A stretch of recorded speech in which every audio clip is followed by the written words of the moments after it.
चलिए हम लोग पढ़ते हैं बच्चों। आप लोगों ने प्लेटलेट पढ़ी, आप लोगों ने क्लोटिंग फैक्टर पढ़े। क्या पढ़े प्यारे बच्चों? और आप लोगों ने पढ़ा कि सारे के सारे क्लोटिंग फैक्टर लीवर में बनते हैं। कहाँ बनते हैं बताओ?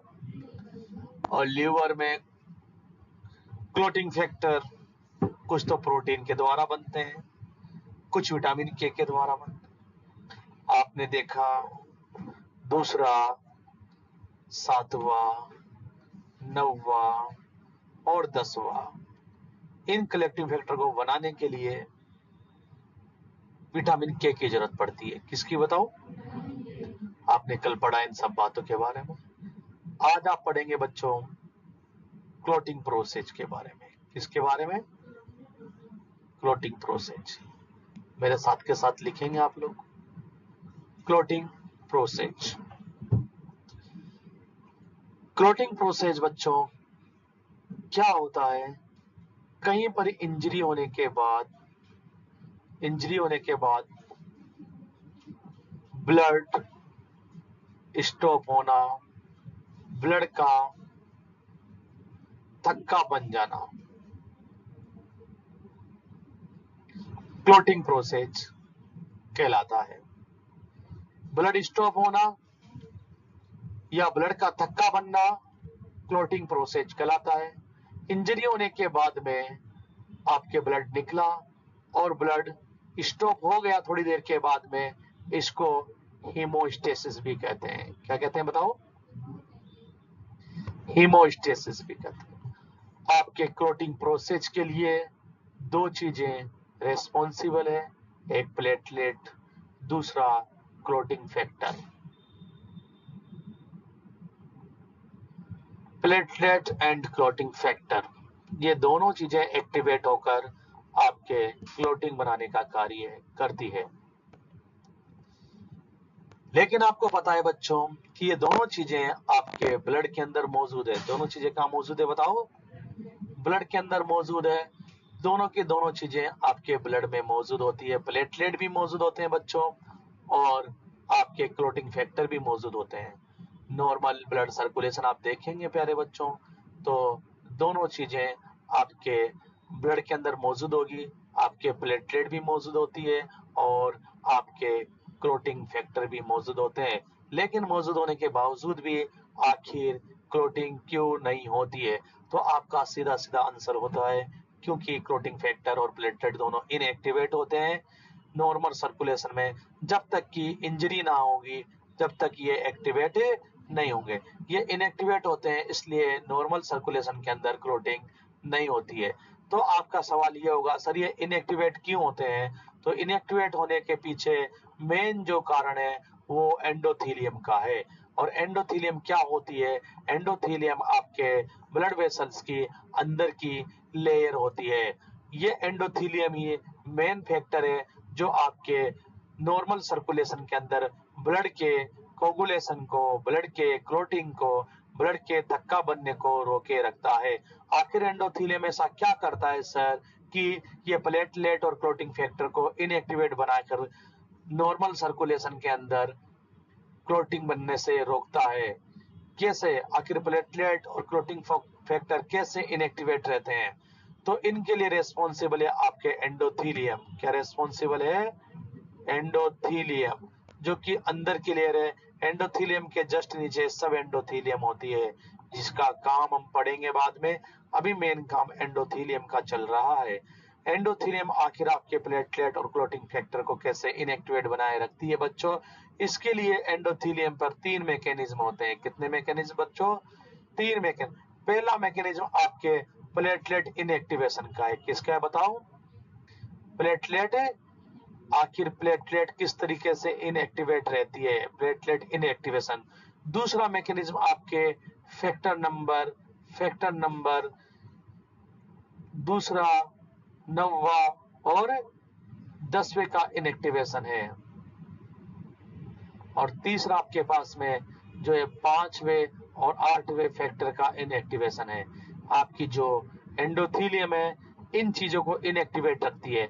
एक तो प्लेटलेट को इनएक्टिवेट रखती है, एक दूसरे 90 10वें फैक्टर को इनएक्टिवेट रखती है, और एक 5वें और 8वें फैक्टर को इनएक्टिवेट रखती है। सर कैसे इनएक्टिवेट रखती है? इन तीनों चीजों में कैसे इनएक्टिवेट रखती है? प्लेटलेट को कैसे इनएक्टिवेट रखती है, आपके क्लोटिंग फैक्टर दूसरे 90 10वें को कैसे इनएक्टिवेट रखती है, और 5वें और 8वें फैक्टर को कैसे इनएक्टिवेट रखती है। सबसे पहले बात करते हैं बच्चों पहले मैकेनिज्म की, आपके प्लेटलेट का इनएक्टिवेशन। बच्चों प्लेटलेट इनएक्टिवेट रहती है, देखो सबसे पहली चीज आपके पास में क्या है बताओ? Nitric oxide. क्या है बताओ? दूसरा कारण क्या है बताओ? PgI2। और तीसरा कारण है आपके पास में ADP। ये तीनों चीजें बच्चों ध्यान से सुनिएगा बच्चों, ये तीनों चीजें एंडोथीलियम से निकलती है। और कौन से एंडोथीलियम से? हेल्दी एंडोथीलियम से। जब तक कि एंडोथीलियम पे कोई चोट लगी भी नहीं होगी तब तक ये तीनों चीजें आपके निकलेगी। कहां से निकलेगी बच्चों बताओ? एंडोथीलियम से। और ये तीनों चीजें आपकी प्लेटलेट को इनएक्टिवेट बनाए रखते हैं, प्लेटलेट को इनएक्टिवेट बनाए रखते हैं। नाइट्रस ऑक्साइड भी आपके एंडोथीलियम से निकलती है, PgI2 भी आपके एंडोथीलियम से निकलता है, ADP भी आपको एंडोथीलियम से निकलती है। जो नाइट्रिक ऑक्साइड है एक तरह का गैस हार्मोन है। क्या है बच्चों बताओ?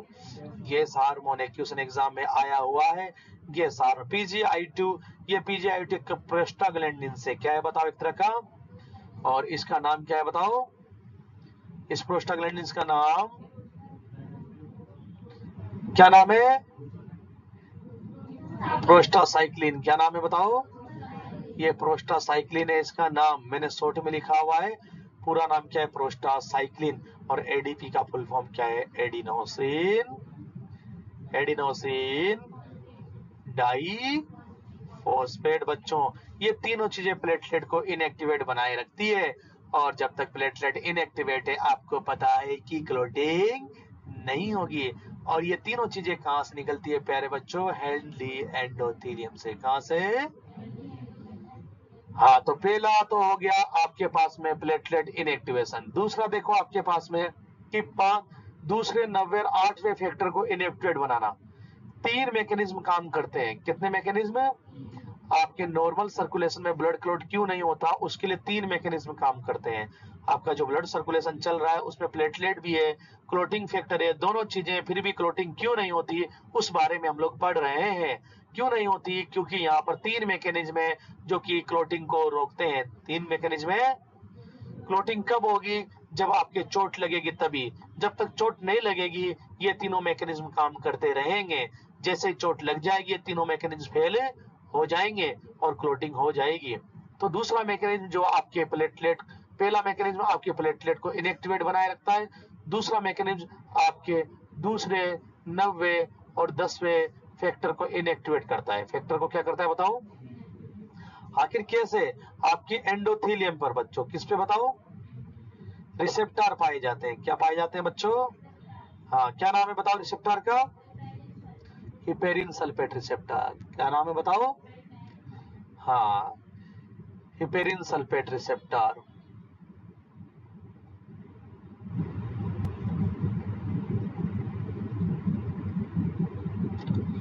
और ये हिपेरिन सल्फेट रिसेप्टर क्या करते हैं बच्चों बताओ?